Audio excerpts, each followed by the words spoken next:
You ever wake up one morning and realize the place you thought was your sanctuary, your hard-earned blood and sweat kind of paradise, is about to become the main stage for the dumbest war in county history? Because that's exactly how it started for me. I didn't move out to Wolf Mirror Lake looking for a fight. But what I got was an all-out siege. No, really. This is a story about power, about what happens when someone tries to take your home and rewrite history and you refuse to roll over and let them. When I first rumbled down that long gravel driveway the way the sunrise cut across the water, I felt something real, something I hadn't had since I was a kid. Ownership, but not the kind with paperwork. The kind that makes you feel every inch of this land is a part of you. I'm Milo Avery, 38 ex-federal surveyor, been around enough to know how property lines work and how folks will test them the second you look away. Granddad Thomas Avery made this place what it is. He wrangled permits from the Army Corps of Engineers, built the dam, mapped out the lake, did everything by the book, and trust me, there were enough forms to choke a moose. So when I inherited it, all 30 acres plus the house, lake, and shore, I didn't just get a title, I got a legacy. And let me tell you, this land is carved out clean. No HOA. The deed is ironclad, filed before the McMansion crowd sprouted up on the East Ridge with their zero lot line dreams.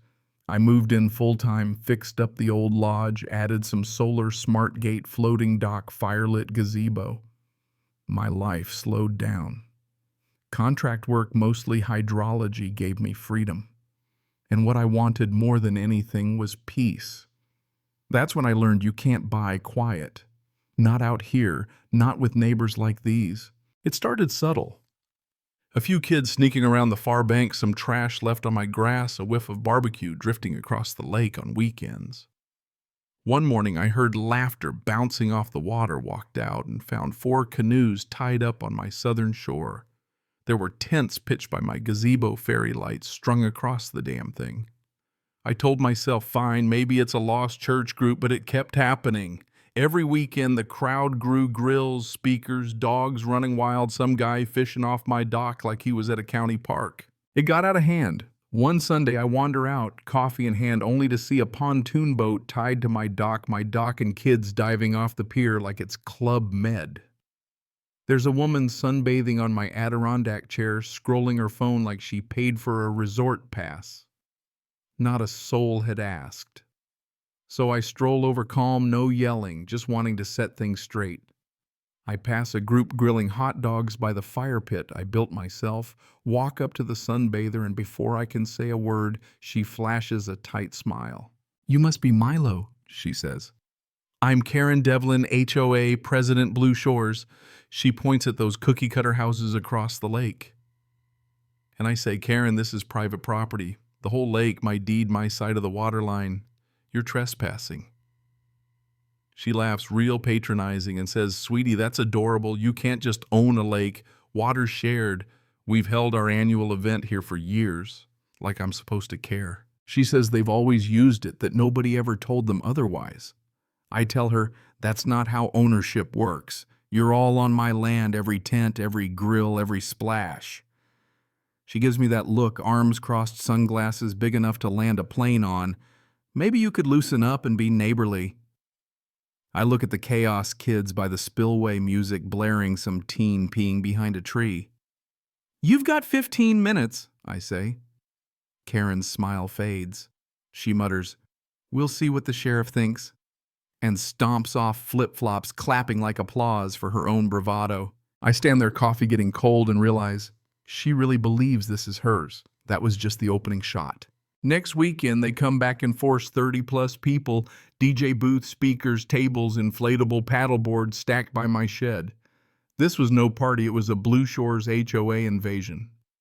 I catch some guy plugging an extension cord into my house.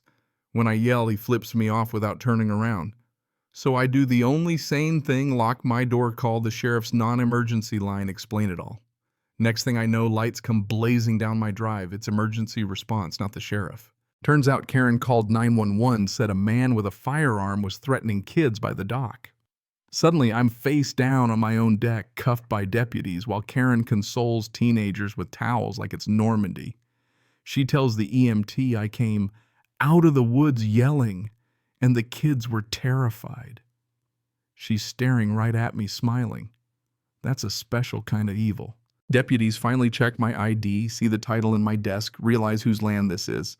After some paperwork and awkward apologies, they take off the cuffs.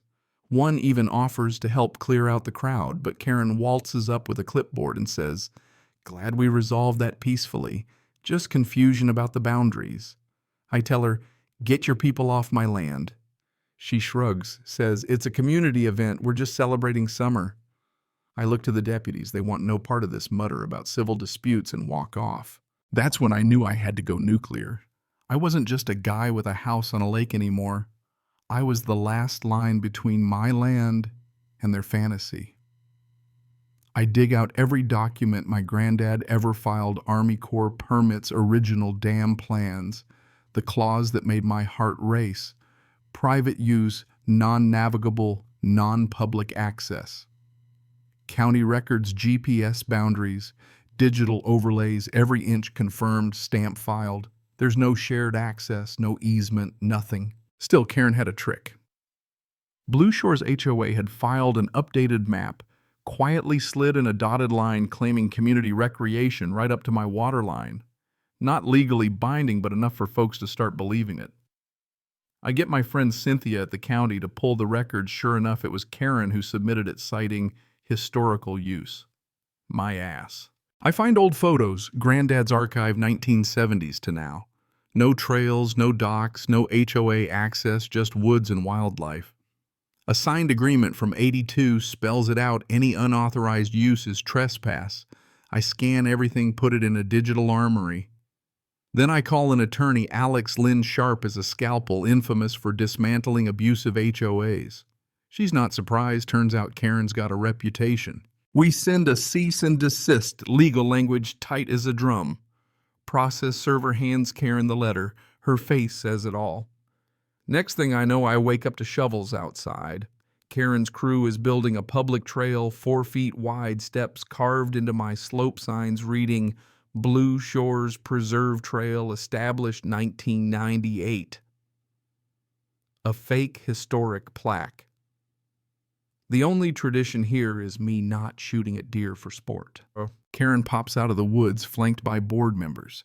She claims, "We're just restoring historic access, making it ADA accessible." I almost laugh. She's building a case, laying groundwork, faking history with gravel and plywood. I document everything: photos, videos, even narrate it like a nature documentary. Then I up the game, install motion cameras, new signs, warning trespassers, geofence notifications that ping my phone. By Tuesday, I've got a whole series of HOA members strolling through, one dragging a kayak, another letting their dog crap by my generator. The cherry on top, Karen giving a tour, telling a buyer that used to be common space, but the current resident doesn't recognize community customs. I archive everything: videos, GPS overlays, face captures. My lawyer calls it an HOA horror movie. Good, that's the plan. Next, a formal notice of intent to litigate, 26 pages of proof. No easement, no public path, fraudulent signs, environmental violations. Karen ignores it but stops the parades. For a week, things go quiet, a little too quiet. Then comes the media blitz.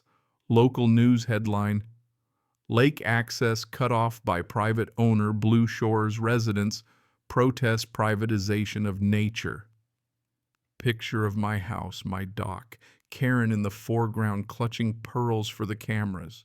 She claims decades of shared history, when the truth is I barely saw a squirrel out there for months. Then the protests start: signs, t-shirts, hashtags, even a guy in a beaver suit yelling, "You don't own water." Karen gives interviews at the fake trail, paints me as a villain. But the internet fights back. My friend Julie runs a YouTube channel. She films everything: property lines, dam records, drone shots, bogus signs.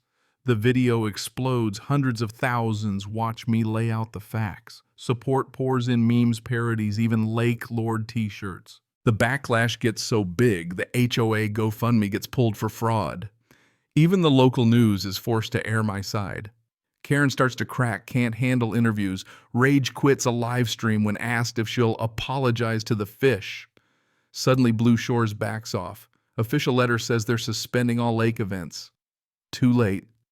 My lawyer and I file suit, property damages, trespass, fraud, defamation, false emergency call. Court isn't Hollywood, but when Alex rolls out decades of records, GPS overlays, expert testimony, Karen's house of cards falls apart. Her lawyer can't fake history, he even submits photos from the wrong lake. Alex countersues for fraud, trespass, defamation, and environmental damage. The judge sees right through it, every claim upheld. The HOA is hit with nearly $900,000 in damages, a permanent injunction, public retraction, and Karen is banned from HOA leadership, barred from my property, and sanctioned for filing false records. The day the verdict is read, the only sound I hear on my porch is the wind and a hawk screeching over the water. Peace at last, at least, until someone else tries something. The neighbors keep their distance, but some come around. One old guy in a fishing vest even brings beer and an apology.